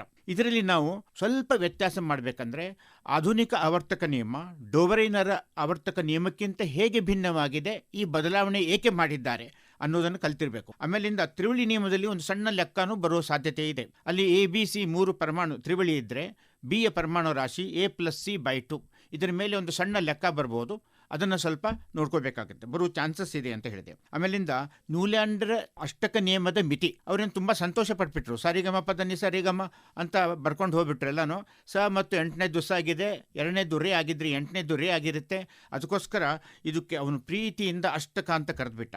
ಆದರೆ 18 ಧಾತುಗಳ ನಂತರ ಈ ನಿಯಮ ಅನ್ವಯ ಆಗಲಿಲ್ಲ, ಅದನ್ನು ಕೈ ಬಿಟ್ಬಿಟ್ರು. ಕೊನೆಗೆ ತುಂಬ ಕೇರ್ಫುಲ್ ಆಗಿ ಮೆಂಡೆಲೀಫ್ನವ್ರು ಏನು ಮಾಡಿದ್ರು ಅಂದರೆ, ಅಷ್ಟಕ ಅನ್ನೋ ಪದ ತೆಗೆದು ಹಾಕಿ ವಸ್ತುಗಳನ್ನ ಅವುಗಳ ಪರಮಾಣು ರಾಶಿ ಏರಿಕೆ ಕ್ರಮದಲ್ಲಿ ಬರೆದಾಗ ಗುಣಗಳು ಆವರ್ತನೀಯವಾಗಿ ಪುನರಾವರ್ತನೆ ಆಗುತ್ತಂತೆ. ಪೀರಿಯಾಡಿಕ್ ಪ್ರಾಪರ್ಟೀಸ್ ಅಂತ ಕರೆದವನು. Periodically the repeat. ಈಗ ಮೊದಲ ಉದಾಹರಣೆಗೆ ಮೊದಲನೇದು ಸೋಡಿಯಂ ಆಗಿದ್ರೆ 8ನೇದು ಪೊಟ್ಯಾಷಿಯಂ ಆಗಿರುತ್ತೆ. ಅದಾದ್ಮೇಲೆ 18ನೇದಾಗಿರ್ಬೋದು, ಅದಾದ್ಮೇಲೆ 32 ಆಗಿರ್ಬೋದು. ಅದಕ್ಕೆ ನಾನು ನನ್ನ ಮಿತ್ರನನ್ನ ಪ್ರತಿ ಶನಿವಾರ 4 ಗಂಟೆಗೆ ಭೇಟಿ ಆಗ್ತೀನಿ ಅನ್ನೋ ಬದಲು ಅವಾಗವಾಗ ರೆಗ್ಯುಲರ್ ಆಗಿ ನಿಯಮಿತವಾಗಿ ನಾನು ಭೇಟಿ ಮಾಡ್ತೀನಿ ಅನ್ನೋ ಪದಕ್ಕೆ ಎರಡೂ ಕಾಂಟ್ರಿಬ್ಯೂಷನ್ ಇದೆ, ಇಲ್ಲ ಅಂತ ಹೇಳಲ್ಲ. ಆವರ್ತ 8 ಅಂತ ಕಂಡು ಹಿಡಿದಲ್ಲ ನ್ಯೂಲ್ಯಾಂಡ್, ಅದರ ಆಧಾರದ ಮೇಲೆ ಮೆಂಡೆಲಿಫರ್ ಮಾಡಿದ್ರು. ಆಮೇಲೆ ಈ ಸ್ವಲ್ಪ ಸಮಸ್ಥಾನಿಗಳ ಸಮಸ್ಯೆ ಉಂಟಾಯಿತು. ಅದಕ್ಕೋಸ್ಕರ ಮಾಸ್ಲೆ ಅವರು ಪರಮಾಣು ರಾಶಿ ಬೇಡ ಸರ್, ಪರಮಾಣು ಸಂಖ್ಯೆ ಹಾಕೋಣ ಅಂತ ಹೇಳಿ ಪರಮಾಣು ಸಂಖ್ಯೆ ಹಾಕಿದ್ರು. ಇದರಲ್ಲಿ ಯಾವ ತರ ಮತ್ತೆ ಬೇರೆ ಪ್ರಶ್ನೆಗಳು ಬರಬಹುದು. ವರ್ಗ ಅಂದ್ರೇನು, ಅಂದ್ರೆ ಗುಂಪು ಅಂದ್ರೇನು, ಆವರ್ತ ಅಂದ್ರೇನು ಅಂತ. ಈಗ 18ನೇ ಗುಂಪಿನ ವಿಶೇಷತೆ ಏನು? 18ನೇ ಗುಂಪಿನಲ್ಲಿರುವ ಸರ್ವಸಂಗ ಪರಿತ್ಯಾಗಿಗಳು helium, neon, argon, krypton, xenon, radon. ಏನ್ ಸರ್ ನೀವು ಇಷ್ಟೆಲ್ಲ ಬೈಪಾಟ್ ಮಾಡ್ಕೊಂಡು ಹೇಳ್ತಿದ್ದೀರಾ? ನಾವು ಹಿಂಗೆ ಬೇಡ. 2 ಎಕ್ಸಾಂಪಲ್ ತಗೊಳ್ಳಿ, ಹೀಲಿಯಂ, ನಿಯಾನ್. ಇನ್ನೂ ಜಾಸ್ತಿ ಬೇಕಂದ್ರೆ ಆರ್ಗಾನ್ ತಗೊಳ್ಳಿ. ಇದು 18ನೇ ಗುಂಪಿನಲ್ಲಿರುವಂತಹ ವಸ್ತುಗಳ ಗುಣಗಳಿರುತ್ತೆ. ಎಲ್ಲ ಪರಮಾಣುಗಳು ಒಂದೊಂದು ರಾಶಿ, ಒಂದು ಆಸೆ ಇರುತ್ತೆ. ನಾನು ಅಷ್ಟು ಹೊರಕವಚದಲ್ಲಿ 8 ಬರಬೇಕು ನನಗೆ ಅಂತ ಎಲೆಕ್ಟ್ರಾನ್ಗಳು. ಈ 8 ಎಲೆಕ್ಟ್ರಾನ್ ಬರಲಿ ಅಂತ ಅನ್ನೋ ಉದ್ದೇಶದಿಂದ ಕೊಡುತ್ತೆ, ತೆಗೆದುಕೊಳ್ಳುತ್ತೆ, ಹಂಚಿಕೊಳ್ಳುತ್ತೆ, ಎಲ್ಲ ಮಾಡುತ್ತೆ. ಅದಕ್ಕೋಸ್ಕರ ರಾಸಾಯನಿಕ ಬಂಧಗಳು ಉಂಟಾಗುತ್ತೆ. ನಮ್ಮ ಆಸೆಗೆ ಕೊನೆ, ಬಾನಿಗೊಂದು ಎಲ್ಲಿದೆ, ನಿನ್ನ ಆಸೆಗೆಲ್ಲಿ ಕೊನೆ ಇದೆ. ಇಲ್ಲಿ ಹಂಗಿಲ್ಲ, ಪರಮಾಣುಗಳ ಆಸೆಗೆ ಕೊನೆ ಇದೆ. ಹೊರಕವಚದಲ್ಲಿ 8 ಎಲೆಕ್ಟ್ರಾನ್ಗಳು ಬರಬೇಕು ಅಂದ ಅದು ವೆಲೆನ್ಸಿ 0, ಸಂಯೋಗ ಸಾಮರ್ಥ್ಯ 0. ಇದು 18ನೇ ಗುಂಪಿನ ವಿಶೇಷತೆ. ಆಮೇಲಿಂದ ಇನ್ನೊಂದು ಸಣ್ಣ ಅಧ್ಯಾಯ ಇದೆ. ಪರಮಾಣು ತ್ರಿಜ್ಯ, ವಿದ್ಯುತ್ ಧನೀಯತೆ ಮತ್ತು ಲೋಹದ ಸ್ವಭಾವ ವರ್ಗದಲ್ಲಿ ಹೇಗೆ ಬದಲಾಗುತ್ತೆ ಮತ್ತು ಆವರ್ತದಲ್ಲಿ ಹೇಗೆ ಬದಲಾಗುತ್ತೆ, ಇದನ್ನ ಚೆನ್ನಾಗಿ ಜ್ಞಾಪಕ ಇಟ್ಕೋಬೇಕು. ವಿದ್ಯುತ್ ಧನೀಯತೆ ಅಂತ ಒಂದು ಸಾಕುರಿ, ಒಂದು ಉದಾಹರಣೆ ಕೊಡ್ತೀನಿ. ಆವರ್ತದಲ್ಲಿ ಎಡದಿಂದ ಬಲಕ್ಕೆ ಸಾಗಿದ ಹಾಗೆ ಈ ವಿದ್ಯುತ್ ಧನೀಯತೆ ಕಡಿಮೆ ಆಗುತ್ತೆ. ಅದರ ಅರ್ಥ ಏನು? ವಿದ್ಯುತ್ ಋಣೀಯತೆ ಜಾಸ್ತಿ ಆಗುತ್ತೆ ಅಂತ. ಆದ್ರಿಂದ ಎಲ್ಲದಕ್ಕೂ ಆವರ್ತದಲ್ಲಿ ಎಡದಿಂದ ಬಲಕ್ಕೆ ಹೋದ ಹಾಗೆ ಏನಾಗುತ್ತೆ, ಕಡಿಮೆ ಆಗುತ್ತೆ ಅನ್ನೋದು ಜ್ಞಾಪಕ ಇಟ್ಕೊಳ್ಳಿ. ಯಾವ ರೀತಿ ಬದಲಾವಣೆ ಆಗ್ತವೆ, ಯಾವ ರೀತಿ ಕಡಿಮೆ ಆಗುತ್ತೆ ಅನ್ನೋದು 3ಕ್ಕೆ ಕಡಿಮೆ ಆಗುತ್ತೆ. 3ಕ್ಕೆ ಒಂದು ವಿದ್ಯುತ್ ಧನೀಯತೆ ಕಡಿಮೆ ಆಗುತ್ತೆ ಅನ್ನೋದು, ಪರಮಾಣು ತ್ರಿಜ್ಯ ಕಡಿಮೆ ಆಗುತ್ತೆ ಅನ್ನೋದು, ಆಮೇಲೆ ಲೋಹದ ಸ್ವಭಾವನೂ ಕಡಿಮೆ ಆಗುತ್ತೆ. ಇದ್ರ ಅಪೋಸಿಟ್ ಬರ್ಕೊಂಡ್ರೆ ನಿಮಗೆ ವಿದ್ಯುತ್ ಋಣೀಯತೆ ಬರುತ್ತೆ, ಅಲೋಹದ ಸ್ವಭಾವನೂ ಬಂದ್ಬಿಡುತ್ತೆ. ಆದ್ರಿಂದ ವರ್ಗದ ಆವರ್ತದಲ್ಲಿ ಎಡದಿಂದ ಬಲಕ್ಕೆ ಹೋದಂಗೆ ಕಡಿಮೆ ಆಗುತ್ತೆ, ಮೇಲಿಂದ ಕೆಳಗೆ ಬಂದಂಗೆ ಹೆಚ್ಚಾಗುತ್ತೆ. ಯಾವುದು? ಪರಮಾಣು ಗಾತ್ರ, ತ್ರಿಜ್ಯ ಮತ್ತು ವಿದ್ಯುತ್ ಧನೀಯತೆ. ಇದನ್ನ ಜ್ಞಾಪಕ ಇಟ್ಕೊಳ್ಳಿ. ಮತ್ತೆ ಅದಕ್ಕೆ ಕಾರಣಗಳನ್ನು ಕೂಡ ವಿದ್ಯಾರ್ಥಿಗಳು ಅಭ್ಯಾಸ ಮಾಡ್ಕೊಂಡು. ಅದಕ್ಕೆ ಕಾರಣ ಏನು ಅಂತಂದ್ರೆ, ಯಾಕಂದ್ರೆ ಕಡಿಮೆ ಎಲೆಕ್ಟ್ರಾನ್ ಇದ್ರೆ ಆಕರ್ಷಣ ಶಕ್ತಿ ಕಡಿಮೆ, ದೊಡ್ಡ ಪರಮಾಣು ಆಗುತ್ತಲ್ಲ. ಸ್ವಲ್ಪ ಹುಡುಗ ಕ್ವಶನ್ ಕೇಳಿದ್ದೆ ನನಗೆ. ಸೋಡಿಯಂ 11 ಇದೆ, ಕ್ಲೋರಿನ್ 17 ಇದೆ, 2 ಹತ್ರ. ಸೋಡಿಯಂ ಹೆಂಗೆ ಚಿಕ್ಕದಾಗುತ್ತೆ, ದೊಡ್ಡದಾಗುತ್ತೆ, ಕ್ಲೋರಿನ್ ಹೆಂಗೆ ಸಣ್ಣದಾಗುತ್ತೆ. ನಾವು ಹೇಳಿದೆ ಇದು ಆಕರ್ಷಣೆ ಜಾಸ್ತಿ ಆಗುತ್ತೆ, ಎಲೆಕ್ಟ್ರಾನ್ ಜಾಸ್ತಿ ಇದ್ದಂಗೆ. ಅವಾಗ ಸ್ವಲ್ಪ ಶ್ರಿಂಕ್ ಆಗುತ್ತೆ ರೀ, ಕುಗ್ಗುತ್ತೆ. ಈ ಒಂದು ಅಧ್ಯಾಯಕ್ಕೆ ಮಿತಿಗಳು ಸರ್, ನ್ಯೂಲ್ಯಾಂಡ್ ಅಷ್ಟಕನ ನಿಯಮದ ಮಿತಿಗಳು, ಮ್ಯಾಂಡಲಿಯೋ ವರ್ಗೀಕರಣದ ಮಿತಿಗಳು, ಇವನ್ನು ಕೂಡ ವಿದ್ಯಾರ್ಥಿಗಳು ಅಭ್ಯಾಸ ಮಾಡ್ಕೊಳ್ಳೋದು ಒಳ್ಳೇದು ಅನ್ಸುತ್ತೆ. ಅದು ಇದು ಮರ್ತು ಹೋಗೋದಿಲ್ಲ, ಸೂತ್ರಗಳಿಲ್ಲ, ಲೆಕ್ಕಗಳಿಲ್ಲ, ಒಂದು ಸಣ್ಣ ಲೆಕ್ಕ ಬಿಟ್ರೆ. ಆದ್ರಿಂದ ಸರಿಯಾಗಿ ಅವರು ಅಧ್ಯಯನ ಮಾಡ್ಕೊಂಡ್ರೆ ಮಾಡ್ಬೋದು. ಆಮೇಲೆ 2ನೇದಕ್ಕೆ ಬರ್ತೀನಿ. 2ನೇದು ಅಂದ್ರೆ ಅದು ಕೂಡ ಲಾಸ್ಟ್ 4ನೇ ಅಧ್ಯಾಯ. ಒಟ್ಟು ರಸಾಯನಶಾಸ್ತ್ರಕ್ಕೆ 25 ಅಂಕಗಳಿದೆ. ಅದು ಸ್ವಲ್ಪ ವಿಷಯ ವ್ಯಾಪ್ತಿ ಮೇಲೆ ಅಂಕಗಳು ಸ್ವಲ್ಪ ಹೆಚ್ಚು ಕಡಿಮೆ ಆಗಬಹುದು. ಆವರ್ತ ಕೋಷ್ಟಕಕ್ಕೆ 3 ರಿಂದ 4 ಖಂಡಿತ ಬರುತ್ತೆ. 4ನೇ ಅಧ್ಯಾಯ ಕಾರ್ಬನ್ ಮತ್ತು ಸಂಯುಕ್ತಗಳು ನಿಮಗೆ ಸ್ವಲ್ಪ ಸುಲಭ ಮಾಡಿದ್ದಾರೆ. 20% ಇದರಲ್ಲಿ ಇಲ್ಲ ಅಂತಂದ್ರೆ ಯಾವುದಿಲ್ಲ, ಗುಣಗಳು ಇಲ್ಲ. 4.3 ರಿಂದ ಆಚೆಗೆ ಇಲ್ಲ ರಾಸಾಯನಿಕ ಪರಿಕಲ್ಪನೆ. 4.3 ರಿಂದ ಉಳಿದಿದ್ದೆಲ್ಲಾನು ಪರೀಕ್ಷೆಗೆ ಇಲ್ಲ. ಈಗ ನೋಡೋಣ ಯಾವ ನಿರೂಪಣೆಗಳನ್ನ ಇದರಲ್ಲಿ ನೋಡ್ಕೋಬೇಕು. ಕೆಟನೀಕರಣ, ಎಲೆಕ್ಟ್ರಾನ್ ಚುಕ್ಕೆ ಸೂತ್ರ ಪುಸ್ತಕದಲ್ಲಿ ಹೇಗಿದೆ ಹಾಗೆ ಮಾಡ್ಕೊಳ್ಳಿ. ಲೋಹಗಳಲ್ಲಿಯೂ ಇದೆ ಇದು, ಅದನ್ನ 2 ಒಟ್ಟಿಗೆ ಬರ್ಕೊಂಡ್ಬಿಡಿ. 3ನೇದು ಅನುರೂಪ ಶ್ರೇಣಿ. 4 ಆಲ್ಕೈನ್ ಆಲ್ಕೀನ್ ಆಲ್ಕೈನ್ ಸಾರ್ವತ್ರಿಕ ಸೂತ್ರ CnH2n+2 CnH2n CnH2n-2. ಕ್ರಿಯಾ ಗುಂಪುಗಳು. ಇಲ್ಲಿ ನಾನು 3 ಕೋಷ್ಟಕಗಳನ್ನು ಹೇಳ್ತೀನಿ. ಕೋಷ್ಟಕ 4.3, 4.2, 4.4 ಅಂದ್ರೆ 2, 3, 4. 3 ಕೋಷ್ಟಕಗಳನ್ನು ಚೆನ್ನಾಗಿ ಜ್ಞಾಪಕ ಇಟ್ಕೊಂಡ್ಬಿಟ್ರೆ ರಚನಾ ಸೂತ್ರನೂ ಬರುತ್ತೆ, ಕ್ರಿಯಾ ಗುಂಪಂದ್ರೂ ಬರುತ್ತೆ. ಈ 3 ಕೋಷ್ಟಕಗಳು ನಿಮಗೆ ಈ ಪ್ರಶ್ನೆಯಲ್ಲಿ ಸುಮಾರು 50% ಪ್ರಶ್ನೆಗಳಿಂದ ಇದರ ಆಧಾರದ ಮೇಲೇ ಉತ್ತರಿಸ್ಬೋದು ನೀವು. ಆ 3 ಕೋಷ್ಟಕಗಳನ್ನ ಜ್ಞಾಪಕ ಇಟ್ಕೊಳ್ಳಿ, ಆವಾಗ ನಿಮ್ಗೆ ಯಾವುದೇ ತೊಂದರೆ ಆಗಲ್ಲ. ನೆಕ್ಸ್ಟ್ ಇನ್ನೊಂದು ನಿರೂಪಣೆ, ಇದು ಫೇವರಿಟ್, ಸಮಾಂಗತೆ ಅಂತ. ಎಲ್ಲ ಫಸ್ಟ್ ಟರ್ಮಲ್ಲಿ, ಸೆಕೆಂಡ್ ಟರ್ಮಲ್ಲಿ, ಟೆಸ್ಟಲ್ಲಿ ಕ್ವಶನ್ ಕೇಳ್ತಾರೆ ಸಮಾಂಗತೆ ಅಂತ. ಆಮೇಲೆ ಬೆಂಜಿನ್ ಮತ್ತು ಸೈಕ್ಲೋಹೆಕ್ಸೇನ್, ಇದು ಕೂಡ ನಾನು ಕೆಕುಲಿ ಅಷ್ಟೇ ಪ್ರೀತಿಯ ವಿಷಯ. ಪೇಪರ್ ನಮ್ಮ ಸ್ಕೂಲ್ ಮೇಸ್ಟ್ಗಳಿಗೆಲ್ಲ ಇದನ್ನು ತುಂಬ ಚೆನ್ನಾಗಿ ಹೇಳ್ಕೊಟ್ಟಿರ್ತಾರೆ, ಇದನ್ನು ಜ್ಞಾಪಕ ಇಟ್ಕೊಳ್ಳಿ. ಆಮೇಲೆ ಪಠ್ಯಪುಸ್ತಕದ ಪ್ರಶ್ನೆಗಳನ್ನು ಸ್ವಲ್ಪ ನೋಡ್ಕೋಬೇಕು. ಈಗ ನಿಮಗೆ ಕಡಿಮೆ ಟೈಮಲ್ಲಿ ದಪ್ಪ ಪುಸ್ತಕ ಓದೋದಕ್ಕಿಂತ ಪಠ್ಯಪುಸ್ತಕವನ್ನೇ ನೋಡ್ಕೊಳ್ಳಿ. ಆಮೇಲೆ ಪರಮಾಣು, ನಾನು ಮೊದಲೇ ಆವರ್ತ ಕೋಷ್ಟಕದಲ್ಲಿ ಹೇಳಿದೆಲ್ಲ, ಅದರ ಹೇಳಿದ ಹಾಗೆ ನೀವು ಅದರಲ್ಲಿರೋ ಪ್ರಶ್ನೆಗಳನ್ನು ಕೋಷ್ಟಕ ಆಧಾರಿತ ಪ್ರಶ್ನೆಗಳೇ ಜಾಸ್ತಿ ಇದೆ, ಅಂಥವನ್ನು ಬಿಟ್ಬಿಡಿ. ನಿಮಗೆ ಪರೀಕ್ಷೆಗೆ ಕೋಷ್ಟಕ ಕೊಡಲ್ಲ, ಅದಕ್ಕೋಸ್ಕರ ಬಿಟ್ಬಿಡಿ. ಈಗ ಬೆಂಜಿನ್ ಅಣುವಿನಲ್ಲಿ ಇರುವ ಏಕಬಂಧ ಎಷ್ಟು, ದ್ವಿಬಂಧಗಳು ಎಷ್ಟು ಅಂತ ಅನ್ನೋದು ಒಂದು ಪುಸ್ತಕ, ಅಂಥ ಮಾದರಿ ಪ್ರಶ್ನೆಗಳನ್ನು ನೋಡ್ಕೊಳ್ಳಿ. ಈಗ 1ನೇ ಅಧ್ಯಾಯಕ್ಕೆ ಬರ್ತೀನಿ. ಅದಕ್ಕೆ 4 ಅಂಕಗಳಿರುತ್ತೆ ಅಂದಾಜಾಗಿ, 4-5. ಈ ಪ್ರಿಪರೇಟರಿ ಮತ್ತು ಮಾಡೆಲ್ ಪೇಪರ್ ನೋಡಿದ್ರೆ ಚಿತ್ರ ಸಂಖ್ಯೆ 1.6 ಇಲ್ಲಿಂದ ನಿಮ್ಮ ಚಿತ್ರಗಳು ಶುರು ಆಗೋದೇ ಈ ಅಧ್ಯಾಯದಿಂದ. 1.6 ಚಿತ್ರ ಸಂಖ್ಯೆ ಜ್ಞಾಪಕ ಇಟ್ಕೊಳ್ಳಿ. ರಾಸಾಯನಿಕ ಕ್ರಿಯೆಗಳ ವಿಧಗಳು, ಸಂಯೋಗ ಅಂದ್ರೇನು, ವಿಭಜನೆ ಅಂದ್ರೇನು, ಸ್ಥಾನಪಲ್ಲಟ ಅಂದ್ರೇನು, ದ್ವಿಸ್ಥಾನಪಲ್ಲಟ ಅಂದ್ರೇನು, ಅಂತರೂಷ್ಣಕ ಅಂದ್ರೇನು, ಬಹಿರೂಷ್ಣಕ, 6 ಉತ್ಕರ್ಷಣ ಅಪಕರ್ಷಣ, ಒಟ್ಟು 6 ಬಗೆಗಳಿದೆ. ಇದಕ್ಕೆ ಎಕ್ಸಾಂಪಲ್ ಅಪಕರ್ಷಣ ಉತ್ಕರ್ಷಣಕ್ಕೆ ರೆಡಾಕ್ಸ್ ಅಂತ ಕನ್ನಡದಲ್ಲೂ ಅದೇನೆ, ಇಂಗ್ಲೀಷಲ್ಲೂ ಅದೇನೆ. ಆಮೇಲೆ ಇದ್ರ ಮೇಲೆ ಒಂದು ಸ್ವಲ್ಪ ಬೇರೆ ನಶಿಸುವಿಕೆ, ಇದು ಲೋಹದಲ್ಲಿ ಬರುತ್ತೆ, ಅದರಲ್ಲಿ ಲೋಹದಲ್ಲಿ ಬಂದಿರೋ ನಶಿಸುವಿಕೆ ಪರೀಕ್ಷೆಗೆ ಇಲ್ಲ. ಇದರಲ್ಲಿ ಬರುವಂಥ ನಶಿಸುವಿಕೆ ಇದೆ, ಕಬ್ಬಿಣ ತುಕ್ಕು ಹಿಡಿಯೋದು, ಲೋಹಗಳ ನಾಶ ಆಗೋದು ಎಲ್ಲನೂ.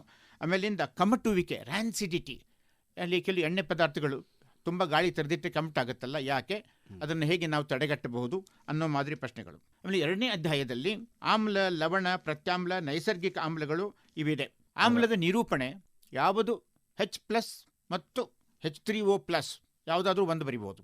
ಹೈಡ್ರೋನಿಯಂ ಅಥವಾ ಹೈಡ್ರೋಜನ್ ಅಯಾನುಗಳು, ಹೈಡ್ರೋಜನ್ ಅಥವಾ ಹೈಡ್ರೋನಿಯಂ ಅಯಾನುಗಳು. ಪ್ರತ್ಯಾಮ್ಲ ಅಂದರೆ ಹೈಡ್ರಾಕ್ಸಿಲ್ ಅಯಾನುಗಳು. ಒಂದು ಜ್ಞಾಪಕ ಇಟ್ಕೊಳ್ಳಿ, ಇಲ್ಲಿರುವಂಥ OH ಆಲ್ಕೋಹಾಲ್ನಲ್ಲಿರುವ OH ಒಂದೇ ಅಲ್ಲ. CH3OH ಅಂದರೆ ಮೀಥೈಲ್ ಹೈಡ್ರಾಕ್ಸೈಡ್ ಅಲ್ಲ. NaOH ಅಂದರೆ ಸೋಡಿಯಂ ಹೈಡ್ರಾಕ್ಸೈಡು. ಸೋಡಿಯಂ ಹೈಡ್ರಾಕ್ಸೈಡ್ಗೆ ನಾವು ಸೋಡಿಯಂ ಆಲ್ಕೋಹಾಲ್ ಅನ್ನೋದಿಲ್ಲ. ಅಲ್ಲಿ ವ್ಯತ್ಯಾಸ ಅಂತಂದರೆ OH- ಅನ್ನೋದು ಅಯಾನ್ ಆಗಿರುತ್ತೆ. ಈ ಸಾವಯವ ಸಂಯುಕ್ತಗಳಲ್ಲಿ ಅದು ಬರೀ ಗುಂಪಾಗಿರುತ್ತೆ, ಯಾವುದೇ ವಿದ್ಯುತ್ ಆವೇಶ ಇರಲ್ಲ. ಆಮೇಲಿಂದ ಗುಣಗಳು, ಇದಕ್ಕೆ ಚಿತ್ರಗಳು 2 ಇದೆ, 2.1, 2.3. ಆಮೇಲಿಂದ pH ಮೌಲ್ಯ, ಅದನ್ನು ಇದರಲ್ಲಿ ಯಾವುದೇ ಸಮೀಕರಣಗಳಿಲ್ಲ, ಸುಲಭವಾಗಿ ಇದ್ರ ಬಗ್ಗೆ ಜ್ಞಾಪಕ ಇಟ್ಕೋಬೇಕು. ಆಮೇಲೆ ನೈಸರ್ಗಿಕ ಆಮ್ಲಗಳು, ಕೀಟಗಳು ಕಚ್ಚುವಿಕೆ, ತುರಿಕೆ ಎಲೆ ಗಿಡ, ಆಮೇಲಿಂದ ಇರುವೆ ಕಚ್ಚೋದು, ಉರಿ ಎತ್ಕೊಂಡ್ಬಿಡುತ್ತೆ. ಇದಕ್ಕೆ ಕಾರಣ ನೈಸರ್ಗಿಕ ಆಮ್ಲ ಯಾವುದು, ಮೆಥನೋಯಿಕ್ ಆಮ್ಲ. ಅದನ್ನ ನಾವು ಹೇಗೆ ತಡೆಗಟ್ಟಬಹುದು? ಪ್ರತ್ಯಾಮ್ಲ ಹಚ್ಚಬೇಕು. ಪ್ರತ್ಯಾಮ್ಲ ನಮ್ಮ ಮನೆಯಲ್ಲಿ ಎಲ್ಲಿ ಸುಲಭವಾಗಿ ಸಿಗುತ್ತೆ? ಅಡಿಗೆ ಸೋಡಾ ಸಿಗುತ್ತೆ. ಅದನ್ನು ಸ್ವಲ್ಪ ಒದ್ದೆ ಮಾಡಿ ಕೈ ಪುಡಿ ಹಚ್ಕೊಂಡ್ಬಿಟ್ಟು ಅಲ್ಲಿ ಸ್ವಲ್ಪ ಉಜ್ಜಿದ್ರೆ ಉಪಶಮನ ಸಿಗುತ್ತೆ, ನಮಗೆ ಪರಿಹಾರ ಸಿಗುತ್ತೆ. ಕಾರಣ ಅಂದ್ರೆ ಆಮ್ಲ ಪ್ರತ್ಯಾಮ್ಲ ಪರಸ್ಪರ ವರ್ತಿಸಿದಾಗ ಲವಣ ಮತ್ತು ನೀರು ಪ್ರಬಲ ಆಮ್ಲ ಮತ್ತು ದುರ್ಬಲ ಆಮ್ಲ ಎರಡೂ ಬೆರೆತರೆ ಯಾವ ರೀತಿ ಲವಣ ಆಗುತ್ತೆ? ತಟಸ್ಥ ಲವಣ ಆಗುತ್ತೆ. ಒಂದು ವೇಳೆ ಪ್ರತ್ಯಾಮ್ಲ ಸ್ಟ್ರಾಂಗ್ ಆಗಿದ್ದು ಪ್ರಬಲವಾಗಿದ್ದು ಮತ್ತೆ ಆಮ್ಲ ದುರ್ಬಲವಾಗಿದ್ರೆ ಪ್ರತ್ಯಾಮ್ಲೀಯ ಲವಣ ಆಗುತ್ತೆ. ಈಗ ಆಮ್ಲೀಯ ಗುಣ ಮತ್ತು ಪ್ರತ್ಯಾಮ್ಲೀಯ ಗುಣ ಎರಡೂ ಹೊಂದಿರುವ ಲವಣಗಳಿಗೆ ನಾವೇನಂತೀವಿ? ಆಂಫೋಟರಿಕ್ ಅಂತೀವಿ. ಕನ್ನಡದಲ್ಲಿ ಉಭಯಧರ್ಮಿ, ಉಭಯವರ್ತಿ ಅಂತ ಬೇರೆ ಬೇರೆ ಪದಗಳನ್ನು ಉಪಯೋಗಿಸ್ತಾರೆ. ಈಗ ಲವಣಗಳಲ್ಲಿ ಅದು ಮುಖ್ಯವಾಗಿದ್ದು. ನಂತರ ಇದೇ ಅಧ್ಯಾಯದಲ್ಲಿ ಇನ್ನೂ ಒಂದು ಮುಖ್ಯವಾದ ವಿಷಯ, ಇದರಲ್ಲಿ ಯಾವ ಅಂಶವನ್ನು ತೆಗೆದುಹಾಕಿಲ್ಲ, ಪರೀಕ್ಷೆಗೆ ಎಲ್ಲ ಇರುತ್ತೆ ಇದರಲ್ಲಿ. ಉದಾಹರಣೆಗೆ ಕ್ಲೋರ್ ಆಲ್ಕಲಿ ಪ್ರಕ್ರಿಯೆ, ಇದರಲ್ಲಿ 3 ಉತ್ಪನ್ನಗಳು ಬರುತ್ತೆ. ಸೋಡಿಯಂ ಹೈಡ್ರಾಕ್ಸೈಡು, ಇನ್ನೊಂದು ಕ್ಲೋರಿನ್, ಇನ್ನೊಂದು ಹೈಡ್ರೋಜನ್. ಇವುಗಳ ಉಪಯೋಗ ತಿಳ್ಕೊಂಡಿರಬೇಕು. ಸೋಡಿಯಂ ಹೈಡ್ರಾಕ್ಸೈಡ್ ಸಾಬೂನು ವಗೈರೆ ಎಲ್ಲಾನು ತಿಳ್ಕೊಂಡಿರ್ಬೇಕು. ಬುಕ್ಕಲ್ಲಿ ಚಿಕ್ಕದಾಗಿ ಬರೆದಿದ್ದಾರೆ, ಅದನ್ನು ಜ್ಞಾಪಕ ಇಟ್ಕೊಂಡ್ರೆ ಸಾಕು. ಇದ್ರ ಮೇಲೆ ಚಿತ್ರ ಮಾತ್ರ ಬೇಡ, ಚಿತ್ರವನ್ನು ಪ್ರಾಕ್ಟೀಸ್ ಮಾಡೋದು ಬೇಡ. ಕ್ಲೋರ್ ಆಲ್ಕಲಿ ಪ್ರೊಸೆಸ್ ಅವಶ್ಯಕತೆ ಇಲ್ಲ. ನಂತರ ಇನ್ನು 4 ಹೇಳ್ತೇನೆ. Bleaching powder, plaster of Paris, ಅಡಿಗೆ ಸೋಡಾ, ಬೇಕಿಂಗ್ ಸೋಡಾ ಅಂತ, ವಾಷಿಂಗ್ ಸೋಡಾ, ಇವುಗಳನ್ನು ಹೇಗೆ ತಯಾರಿಸ್ತಾರೆ, ಪ್ರತಿಯೊಂದರ ಉಪಯೋಗ ಏನು? 2 ಉಪಯೋಗ.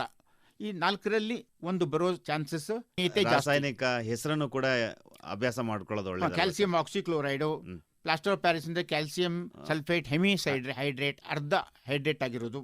ಆ ಥರ ಜ್ಞಾಪಕ ಇಟ್ಕೋಬೇಕು. ಈಗ ಪಟಿಕ ಜಲ ಅಂತ ಒಂದಿದೆ ಇದರಲ್ಲಿ, CuSO4.2H2. ಉದಾಹರಣೆಗೆ ಸೀಮೆಎಣ್ಣೆಯಲ್ಲಿ ಒಂದು ಸ್ವಲ್ಪ ನೀರಿದೆ, ಅದು ನೀರ ಅಥವಾ ಅಲ್ವಾ ಅಂತ ಅನುಮಾನ ಬರುತ್ತೆ. ಆವಾಗ ಒಂದು ಕಾಪರ್ ಸಲ್ಫೇಟ್ ಕ್ರಿಸ್ಟಲ್ನ ಹೀಟ್ ಮಾಡಿಬಿಟ್ಟು ಬೆಳ್ಳಗೆ ಆಗುತ್ತದು, ಜಲವನ್ನು ಕಳ್ಕೊಂಡ್ಬಿಟ್ಟು ಅದನ್ನು ಮತ್ತೆ ನಾವು ಇದಕ್ಕೆ ಹಾಕಿದ್ರೆ ಅದು ಮತ್ತೆ ನೀಲಿ ಬಣ್ಣ ಬರುತ್ತೆ. ನೀರು ಎಲ್ಲಿದೆಯೋ ಅದನ್ನು ಗುರುತಿಸಬಹುದು ಆ ಬಿಳಿ ಕ್ಯಾಲ್ಸಿಯಂ ಕಾಪರ್ ಸಲ್ಫೇಟ್ನಿಂದ. ಇರಲಿ. ಆಮೇಲಿಂದ ಅಲ್ಯೂಮಿನಿಯಂ ಆಕ್ಸೈಡ್, ಅದು ಉಭಯವರ್ತಿ ಅಂತ ತೋರಿಸೋದಕ್ಕೆ ಸಂಬಂಧಪಟ್ಟಂತ ಸಮೀಕರಣಗಳನ್ನು ಬರೆಯಿರಿ ಅಂತ ಅನ್ನೋ ಪ್ರಶ್ನೆ ಬಂದರೆ Al2O3 ಸ್ವಲ್ಪ ಕಷ್ಟ ಅನಿಸ್ಬೋದು, ಅದನ್ನು ಸ್ವಲ್ಪ ಚೆನ್ನಾಗಿ ಜ್ಞಾಪಕ ಇಟ್ಕೋಬೇಕು. ಉಭಯಧರ್ಮಿ ಆಕ್ಸೈಡು, ಅದನ್ನು ಜ್ಞಾಪಕ ಇಟ್ಕೋಬೇಕು. ನೆಕ್ಸ್ಟ್ ಲೋಹ ಮತ್ತು ಅಲೋಹಗಳಿಗೆ ಬರ್ತೀನಿ. ಅಲೋಹಗಳಲ್ಲಿ ಭೌತ ಗುಣಗಳೇ ವ್ಯತ್ಯಾಸವನ್ನು ತಿಳ್ಕೊಂಡಿರಬೇಕು. ಆಮೇಲಿಂದ ಇದರಲ್ಲಿ ಆಕ್ಸೈಡುಗಳು ಬರುತ್ತೆ. ಯಾವುದು ಆಮ್ಲಿ ಆಕ್ಸೈಡು, ಯಾವುದು ಪ್ರತ್ಯಾಮ್ಲ ಆಕ್ಸೈಡು, ಯಾವುದು ಉಭಯಧರ್ಮಿ ಆಕ್ಸೈಡು. ಈಗ ಇದನ್ನು ನೀರಿನೊಡನೆ ವರ್ತನೆ ಅಂತಿದೆ. ಕೆಲವು ಲೋಹಗಳು ತಣ್ಣೀರಿನೊಡನೆ ವರ್ತಿಸುತ್ತೆ, ಕೆಲವು ಕುದಿಯುವ ನೀರಿನ ಜೊತೆಗೆ ವರ್ತಿಸುತ್ತೆ, ಕೆಲವು ನೀರಿನ ಹಬೆ ಅಥವಾ ಉಗಿಯಿಂದ ವರ್ತಿಸುತ್ತೆ. ಅಂದರೆ ಸೋಡಿಯಂ, ಪೊಟ್ಯಾಷಿಯಂ, ಕ್ಯಾಲ್ಸಿಯಂ ಈ ಲೋಹಗಳನ್ನು ನೀರಿಗೆ ಹಾಕಿದಾಗ ಅದು ವರ್ತಿಸಿಬಿಟ್ಟು ಹೈಡ್ರಾಕ್ಸೈಡ್ ಮತ್ತು ಹೈಡ್ರೋಜನ್ ಕೊಡುತ್ತೆ. ಈಗ ಇದರ ಮೇಲೆ ಸೋಡಿಯಂ ಅನ್ನು ನೀರಿಗೆ ಹಾಕಿದ್ದೀವಿ, ಇದು ತುಂಬಾ ಕಾಮನ್ ಪ್ರಶ್ನೆ. ಅದು ಓಡಾಡುತ್ತೆ ಮತ್ತೆ H2 ಬಿಡುಗಡೆ ಮಾಡುತ್ತೆ, ಕ್ರಿಯೆ ವೇಗವಾಗಿ ನಡೆಯುತ್ತೆ, ವಿಪರೀತವಾದಂತಹ ಶಾಖ ಬಿಡುಗಡೆ ಆಗುತ್ತೆ. ಆ ಶಾಖದಿಂದ ಅದ್ರ ಪಕ್ಕದಲ್ಲಿ ಇರುವಂತಹ ಹೈಡ್ರೋಜನ್ ಚರ್ರ ಅಂತ ಹತ್ಕೊಂಡ್ಬಿಡುತ್ತೆ. ಅದೇ ಕ್ಯಾಲ್ಸಿಯಂ ಅನ್ನು ನೀರಿಗೆ ಹಾಕಿದಾಗ ಅದು ರಿಯಾಕ್ಟ್ ಆಗುತ್ತೆ, ಅದು ವರ್ತಿಸುತ್ತೆ, ಓಡಾಡ್ತಾ ಇರ್ತದೆ, ಅದು ತೇಲ್ತಾ ಇರುತ್ತೆ. ಕ್ಯಾಲ್ಸಿಯಂ ನೀರಿಗಿಂತ ಭಾರ ಆದರೂ ಕೂಡ ಅದು ತೇಲುತ್ತೆ, ಯಾಕಂದ್ರೆ ಹೈಡ್ರೋಜನ್ ಅನಿಲ ಅದಕ್ಕೆ ಅಂಟ್ಕೊಂಡ್ಬಿಡುತ್ತೆ, ಅದನ್ನು ತೇಲಿಸುತ್ತೆ. ಅದರಲ್ಲಿರುವಂಥ ಒಂದು ಉಷ್ಣ ಕಡಿಮೆ, ಹೈಡ್ರೋಜನ್ ಹೊತ್ಕೊಳ್ಳೋದಿಲ್ಲ. ಆದ್ದರಿಂದ ಅದು ಆ ಥರ ವ್ಯತ್ಯಾಸಗಳು ಜ್ಞಾಪಕ ಇಟ್ಕೋಬೇಕು. ಆಮೇಲೆ ಇದರಲ್ಲಿ ಚಿತ್ರ ಇದೆ 2.1, 3.3 ಇವೆರಡು ಸ್ವಲ್ಪ ಬರೆಯೋದಕ್ಕೆ ಶ್ರಮ ವಹಿಸಬೇಕು ನೀವು. ಅದರಿಂದ ಇದ್ರ ಮೇಲೆ ಹೆಚ್ಚು ರೂಢಿ ಮಾಡಿ, ಉಳಿದಿದ್ದು ಸುಲಭವಾಗಿದೆ. ಈ ಎರಡು ಚಿತ್ರಗಳನ್ನು ಚೆನ್ನಾಗಿ ರೂಢಿ ಮಾಡ್ಕೊಳ್ಳಿ, ಯಾಕಂದರೆ ಸ್ವಲ್ಪ ಕಷ್ಟ ಕರೆಕ್ಟಾಗಿ ಬರಿಬೇಕಾಗುತ್ತೆ. ಆಮೇಲೆ ಕ್ರಿಯಾಶೀಲತೆ ಸರಣಿ, ಇದನ್ನು ಜ್ಞಾಪಕ ಇಟ್ಕೊಳ್ಳೋದಕ್ಕೋಸ್ಕರ ನಾನು 5 ಪಂಚಲೋಹಗಳನ್ನು ಹೇಳ್ತೀನಿ ನೋಡ್ರಿ. ಪ್ಲಾಟಿನಮ್ ಚಿನ್ನ, ಬೆಳ್ಳಿ, ತಾಮ್ರ, ಪಾದರಸ. ಈ 5 ಲೋಹಗಳು ಯಾವುದೇ ಆಮ್ಲ ಜೊತೆಗೆ ಹೈಡ್ರೋಜನ್ನನ್ನು ಕೊಡೋದಿಲ್ಲ. ಯಾಕಂದರೆ ಕ್ರಿಯಾಶೀಲತೆಯ ಶ್ರೇಣಿಯಲ್ಲಿ ಕಡಿಮೆ ವಿದ್ಯುತ್ ಧನ ಆಗಿರುತ್ತೆ. ಹೈಡ್ರೋಜನ್ ಕೂಡ ಅಲೋಹ ಆಗಿದ್ರೂ ವಿದ್ಯುತ್ ಧನ ಅಂತ ಇರುತ್ತೆ, ಅದು H+ ಅಂತೀವಿ ಅಯಾನಿಗೆ. ಈ ಹೈಡ್ರೋಜನ್ ಅನ್ನು ಸ್ಥಾನಪಲ್ಲಟುಗೊಳಿಸಬೇಕಂತಂದ್ರೆ ಆ ಲೋಹ ಹೈಡ್ರೋಜನ್ಗಿಂತಲೂ ಹೆಚ್ಚು ವಿದ್ಯುತ್ ಧನಿ ಆಗಿರಬೇಕು. ಇದನ್ನು ಜ್ಞಾಪಕ ಇಟ್ಕೊಳ್ಳಿ. ಆಮೇಲೆ ಇದರಲ್ಲಿ ಒಂದು ಸ್ವಲ್ಪ ಡಿವಿಯೇಷನ್ ಇದೆ ಈ ಚಾಪ್ಟರಲ್ಲಿ. ಇದ್ದಕ್ಕಿದ್ದಂಗೆ ಅಯಾನಿಕ ಬಂಧ ಅಂತ ಬಂದುಬಿಡುತ್ತೆ. ಎಲೆಕ್ಟ್ರಾನ್ ಚುಕ್ಕೆ ಸೂತ್ರ ಪುಸ್ತಕದಲ್ಲಿ ಹೇಗಿದೆಯೋ ಹಾಗೆ ಪ್ರಾಕ್ಟೀಸ್ ಮಾಡಿ. ಅಷ್ಟು ಉದಾಹರಣೆಗಳು ಸಾಕು. ನಾನು ಕೋವ್ಯಾಲೆಂಟ್ ಬಂಧದಲ್ಲೂ ಹೇಳಿದ್ದೆ, ಅದೇ ಥರ ಸಾಕು. ನಂತರ ಇದರಲ್ಲಿ ಅಯಾನಿಕ ಸಂಯುಕ್ತಗಳ ಗುಣಧರ್ಮಗಳು ಏನು ಅನ್ನೋದು ಜ್ಞಾಪಕ ಇಟ್ಕೋಬೇಕು. ಉದಾಹರಣೆಗೆ ಕಠಿಣವಾಗಿರುತ್ತೆ, ಘನರೂಪದಲ್ಲಿರುತ್ತೆ, ಕುದಿಯುವ ಬಿಂದು ಹೆಚ್ಚು, ಕರಗುವ ಬಿಂದು ಹೆಚ್ಚು, ಅಂದರೆ ದ್ರವಿಸುವ ಬಿಂದು ಹೆಚ್ಚು. ಇವು ವಿದ್ಯುತ್ ವಾಹಕಗಳು. ದ್ರವರೂಪದಲ್ಲಿ ಮತ್ತು ಜಲೀಯ ದ್ರಾವಣದಲ್ಲಿ ವಿದ್ಯುತ್ತನ್ನು ಹರಿಯಗೊಡುತ್ತವೆ, ಆದರೆ ಘನರೂಪದಲ್ಲಿ ಅಲ್ಲ.